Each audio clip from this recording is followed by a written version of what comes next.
Okay, so this is just some work I've been doing with my advisor, Jeff Wood. And our goal is pretty simple. So given a stream of sensor data, we want to try to hypothesize a model which explains this data. Now, a reasonable model representation for this is just a dynamical system. And a dynamical system consists of two parts. There's a state space, where state is just a concise summary of past experience that we can use to predict future observations. And there's the actual dynamics of the model, which is just a recursive rule for updating state within a new observation. So this work is about trying to learn a model of the dynamical system. And trying to learn a model of the dynamical system directly from observations is actually a very difficult problem. It requires solving temporal and structural credit assignment problems, which often lead to a search space with a host of bad local optima. So what I'll be talking about today is a very general low-rank approach to trying to solve this problem. And I'm going to provide some tricks so that we can actually try to learn a dynamical system from massive amounts of data. And specifically, I'll be talking about spectral learning algorithms to learn a particular type of dynamical system model called a predictive state representation. So a predictive state representation is a very general nonlinear dynamical system model. It includes many other models which you may be familiar with, like hidden markup models and OmniPs.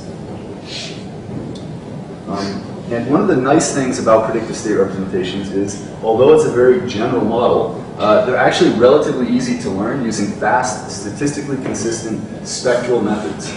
And I'll talk a little bit about the general strategy for learning a dynamical system this way.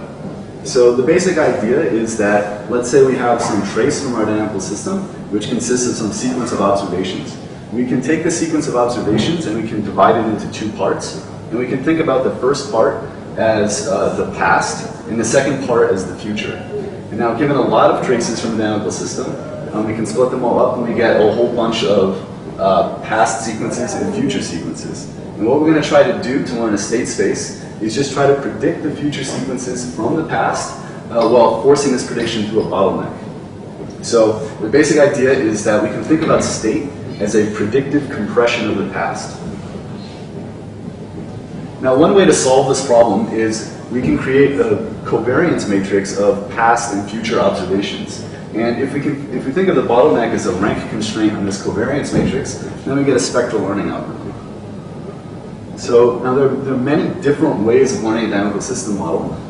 Why are spectral methods good? Well, in contrast to many other methods you may be familiar with, like maximum likelihood or Bayesian inference, spectral learning algorithms have no local optima, and this results in a huge gain in computational efficiency. We do have to pay for this with a slight loss in statistical efficiency, but in practice, the gain in computational efficiency makes the learning algorithm much better. Better in terms of learning a more accurate model. So I don't really have time to go into the details of these spectral approaches to learning PSRs, but I'll give you a very high-level view of how our learning algorithm works. So first, we compute a covariance matrix of past and future sequences of observations. We then factor this covariance matrix by a singular value decomposition, and we can then recover the PSR parameters just using some linear algebra. And this learning algorithm is nice because it's a statistically consistent learning algorithm. It turns out we can also do interesting things like extend the learning algorithm to infinite feature spaces. This involves using kernels. Basically all the formulas that you would use to in the finite dimensional feature space algorithm carry over into the infinite dimensional algorithms, and we can just rewrite all these formulas in terms of Graham matrices. And then we use a kernel singular value decomposition instead of a singular value decomposition. Okay, so let's get to the, I guess, interesting part for this workshop. So all of these learning algorithms, which I've talked about for learning predictive state representations, have to perform a singular value decomposition of a covariance matrix, or in the kernel case, a Graham matrix. And this is actually a huge bottleneck. So if we have a lot of features or a lot of data points, we might not be able to store the Graham matrix or the covariance matrix in memory, much less be able to compute a singular value decomposition of it. So for example, let's say I want to learn a model of a video, and I have 1 hour of video at 24 frames per second. Each frame consists of 300 by 300 pixels. And then our features of the past and future, these sequences of observations, they might consist of all pixels in 2-second windows. Now the gram matrix would have like 10 to the 10th entries, and the covariance matrix would have 10 to the 12th entries. So trying to learn a dynamical system from either of these, or state space for either of these matrices would be impossible. So how do we make learning tractable? Well, we leverage two techniques. We use online learning and we use random projections. Now neither one of these techniques is actually new, but the combination with spectral learning algorithms for predictive state representations in dynamical systems is. And it actually makes a huge difference in practice when we're trying to learn these dynamical systems from a large amount of data. So the key insight for online learning is that we have this covariance matrix, we have to factor it. Well, instead of building the covariance matrix explicitly, we just store a factored covariance matrix. And with each new observation, we perform a rank 1 update of this covariance matrix, or the factored covariance matrix. And then the predictive state representation parameters can be updated accordingly, just using some linear algebra.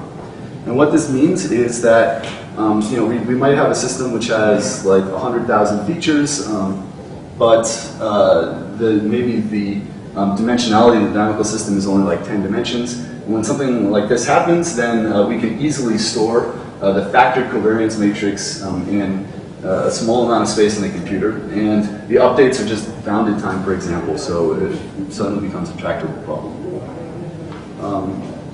Now, one problem here is that if we're interested in learning models for infinite dimensional feature spaces, there's no rank 1 update for kernel singularity compositions. But what we can do is, instead of using infinite dimensional feature spaces, we can project down to finite dimensional feature spaces, use a huge number of features, and then use our online learning algorithm to update the singularity composition of that. Okay, so we've applied these techniques to several different robotics problems.